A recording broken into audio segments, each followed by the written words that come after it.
Welcome to come on India. Paris Olympics లో Indian బాక్సర్లు నిరాశపరిచిన వేళ Tokyo Olympic పతక విజేత లవ్లీనా సత్తా చాటింది.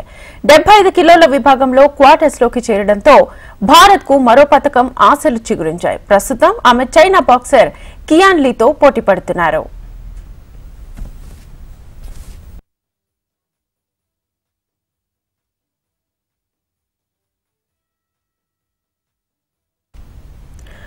మహిళల మిడిల్ వెయిట్ 75 కిలోల విభాగంలో పోటీ పడుతున్న ఈ అస్సామీ బాక్సర్ 16వ రౌండ్ లో 5-0 స్కోరుతో నార్వేకు చెందిన సున్నివా హాఫ్స్టాడ్ ను ఓడించింది. ఈ విజయంతో మరో ఒలింపిక్స్ మెడల్ ఆమె ఒక్క అడుగు దూరంలో నిలిచింది. ఇప్పటికే ఇండియా తరఫున 3 బాక్సర్లు ఎలిమినేట్ అవడంతో బాక్సింగ్ విభాగంలో పతక ఆశలు సన్నగిల్లాయి. ఈ మ్యాచ్ గెలిచి సెమీస్ కు వెళ్లినా బాక్సింగ్ లో భారత్ కు పతకం రావడం ఖాయం. దీంతో లవ్లీనాకు ఈ మ్యాచ్ కీలకంగా మారింది. క్వార్టర్స్ లో చైనా బాక్సర్ కియాన్ లీతో లవ్లీనా తలపడుతోంది.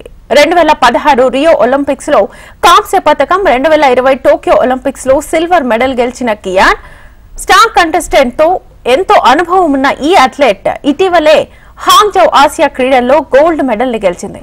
మంచి ట్రాక్ రికార్డున్న కియాన్ లీపై గెలిస్తేనే లవ్లీనాకు మరో ఒలింపిక్ మెడల్ వచ్చే అవకాశాలున్నాయి.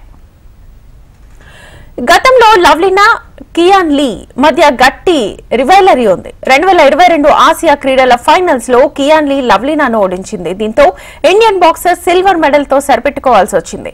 ఈసారి లవ్లీనా ప్రతీకారం తీర్చుకుని చైనీస్ బాక్సర్ పై విజయం సాధించాలని లక్ష్యంగా పెట్టుకుంది.